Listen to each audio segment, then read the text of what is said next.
Bismillahirrahmanirrahim. In the name of Allah, the Beneficent, the Merciful, peace and blessings be upon all of the prophets, upon Abraham, Moses, Jesus, Muhammad, and all of those righteous ones who walked the earth in the beginning of time. And I take this opportunity to begin with greeting words of righteousness. Assalamu alaikum wa rahmatullah. And these are the words of peace. And I pray that this evening would be a source of peace and a source of understanding, especially for our people of other faiths who are here with us tonight. It is a great pleasure to be here in Singapore again and to see that people are reaching out to each other, people of different religions, different ethnic groups, different languages, trying to forge a united society. And so I wanted to speak to you tonight, not as a religious scholar in debating theology, and not really as an academic bringing a lot of information to you, but I wanted to speak to you as a human being. I wanted to speak to you as your brother in humanity, because it is our belief that we are all the children of Adam and Eve, and they were created from the earth.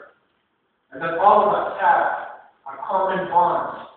And at this particular point in time, it is of critical importance that we begin to cherish this bond that we have between ourselves, and also begin to project in a positive way in the environment, the planet that we have been willed to live in. For the last few years, I've been living in South Africa. South Africa, as you may know, is one of the most important countries in the world in forging a new identity. Because South Africa had an experience, it is still going through an experience. How can we bring together people of different races? How can we bridge the gap between the rich and the poor without a violent revolution? How can we make a place in a nation where people of different nationalities, of different religions, can sit together and discuss issues and try to overcome amazing obstacles that they are facing in the southern region of the African continent. And so, with the spirit of people living in that region, and also with the spirit of the critical moment that we are in now, I want to address you. The leaders of the world, responsible people from all over the planet, are gathering in Copenhagen, discussing the situation of the planet. And many people look on it as another political debate, a struggle that is going on, the demonstrators outside, and all of the antics, and you may not be aware of actually how serious this situation is. South Africa not only was an experiment in bringing together races and nationalities, but also the leading scientists in the world used South Africa as a means of trying to understand what happened to this planet. Because the find, South Africa has the oldest find for Homo sapiens, for human beings on Earth, is found there. And many people believe that it is from Southern Africa that the human race actually began to populate the rest of the planet.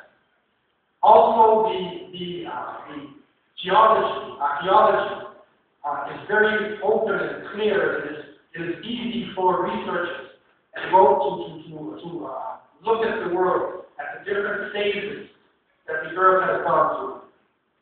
And this team of illustrious scientists and thinkers came together, and they came to the conclusion that we are living in the sixth extinction. 200 million years ago, according to their findings, there was a huge supercontinent that they called Gondwana. And Gondwana at that time included South America, Africa, Australasia, India, parts of the Middle East, Southeast Asia, and Antarctica. It was all one planet, and because of the changes going on the Earth, it was separated. and water came in between. And the different forms of life went through phases, and they put a name on it, extinction.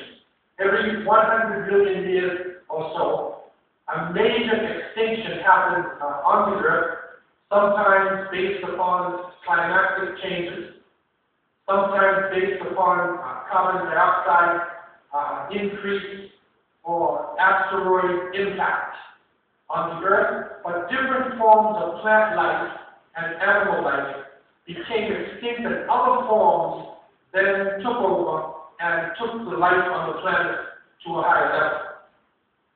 What has happened to us in the last phase of this, 5 extinctions have gone on. And with the rise of human beings, and we believe that although there were forms of sapiens on the earth, that Almighty God breathed His Spirit into a form, created a form of Adam and Hawa, and this is the human being that we know today. And during this phase, human beings populated different parts of the planet, and they began to settle, and languages developed, cultures developed, especially around major rivers.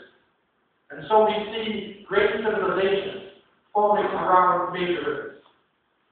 But what is important now is that within the last 500 years, that many call a colonial period, human beings were forced to clear the land, to grow cash crops, to flower, to plant what was not necessarily natural to the areas they lived in. And then they urbanized. They moved into large cities. And with the urbanization and with industrialization, pollution came. And so through this misuse of technology, through this lack of planning for the future, we have reached the point where we are in the 6th extinction. And so birds and mammals are actually becoming extinct. Because of what we have done, we have destroyed over 50% of the fresh water, rivers and streams on the face of the planet Earth.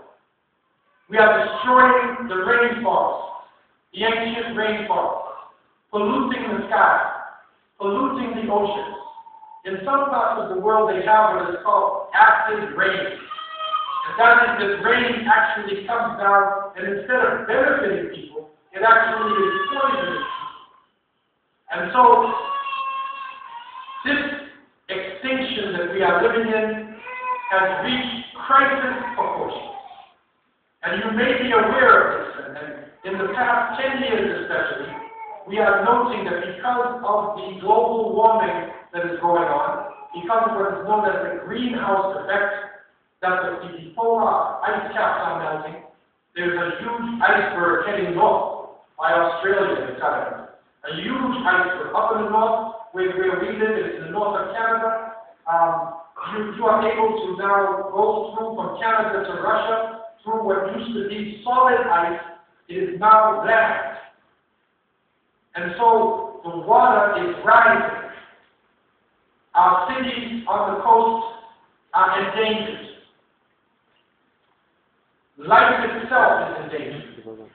And the floods that have hit us, especially as you know, in Bangladesh and other places, these floods are generally described as the largest flood in living memories.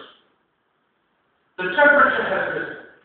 And even in Europe, I remember being in London in the summertime, and it was so hot that they said the temperature broke all records from the time that people began to even write it down. They have never seen it so hot before. And so what is strange about all of these crises that are happening, the hurricanes, the floods, the forest fires, is that it's generally described as the most destructive force that they have ever seen in living